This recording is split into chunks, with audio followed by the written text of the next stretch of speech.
Greetings to everyone. This is your host Ash Khan and you are watching Consumer Pakistan News Channel. In today's bulletin, Government decides to discontinue Rs 7,500 price bonds with immediate effect. Government of Pakistan through Ministry of Finance has issued a directive for discontinuation of Rs 7,500 bond with immediate effect. Notification issued late today said that circulation of Rs 7,500 price bond will be seized immediately and no one would be authorized to handle or trade the price bond with denomination value of Rs 7,500 starting immediately.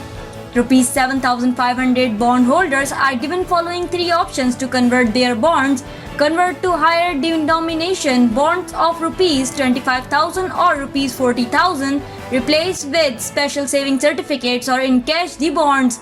It must be noted that for those who want to convert their Rs 7,500 bonds with higher denomination bonds can do so through 6 commercial banks, namely NBT, HBL, UBL, MCB Bank and ABL.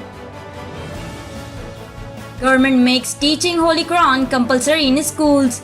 The teaching of the Holy Quran has been made a compulsory part of the curriculum of most of the schools across Pakistan for the next academic year that will start in August. According to the details, Khyber Pakhtunkhwa, Punjab and Azad Jammu and Kashmir have already introduced the legislation for the mandatory teaching of the Holy Quran in the curriculum.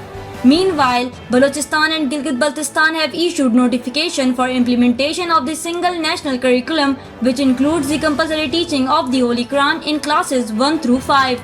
Schools in Islamabad, KP and the Bahawalpur division of Punjab will introduce the mandatory teaching of the Holy Quran as part of the SNC. The schools run by the Pakistan Army, Air Force and Navy will also follow the SNC, which entails the compulsory teaching of the Holy Quran. Irrespective of the government directive, Sindh has not enacted any legislation in this regard and has not made a decision to implement the SNC. Telegram is getting group video calls and screen sharing soon. Telegram has rolled out plenty of new features and now the blockchain-based application is working on the much-awaited group call and screen sharing feature. Pavel Durov, the founder of Telegram, announced on his official Telegram channel that the platform is finally getting a group video calling feature next month. Along with support for web-based video conferencing, he also talked about how they will be adding a video dimension to their video chats in May and how this feature will make Telegram an even more powerful platform for group video calls. Other features that will accompany group calls and screen sharing are encryption, noise cancelling and support for desktop and tablet. The new feature will make their way to both iOS and Android next month. Food scanner installed at Karachi airport to evaluate quality of export items. In order to evaluate the quality of export shipments of fruits, vegetables and other perishable food items, the Ministry of Commerce and the Civil Aviation Authority have decided to install a state-of-the-art high-capacity scanner at Jinnah International Airport in Karachi. The development is in line with the Pakistan Fruit and Vegetable Exporters Association Horticulture Vision 2030, which calls for automated and expeditious evaluation of the quality of export shipments at airports in Karachi, Lahore, Islamabad and Multan.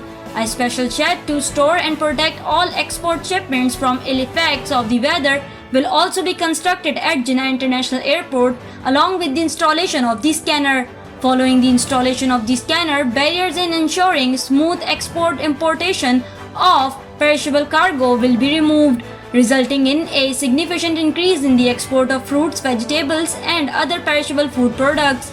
In this regard, our delegation consists of Executive Director General Syed Rafe Bashir Shah, officials of Trade Development Authority and PFVA recently visited the cargo terminal of Jinnah Airport as well. During the visit, the delegation also called upon the Director General CAA to hold discussions regarding the installation of the state-of-the-art high-capacity scanners at all major airports across the country under the PFVA Horticulture Vision 2030. Education boards in Sindh are going bankrupt. The government of Sindh has failed to provide a grant of Rs 3 billion to the provincial boards of education, which may result in their bankruptcy. The provincial government is in debt to 6 boards. The withheld grant has been allocated for the boards in the budget as compensation by the government in lieu of the enrollment and examination fees of matric and intermediate level students at government educational institutions. Since boards of education are undergoing a financial crisis and are incurring other expenses including the salaries of employees from their reserve funds, some of them have run out of reserve funds and risk going bankrupt if they do not receive the money immediately. Despite the start of the fourth and last quarter of the current financial year, the provincial government has only paid 25% of the grant to the boards for this year. Thank you for watching Consumer Pakistan News Channel. This is I, Ash Khan. See you in the next bulletin. Until then, take care and goodbye.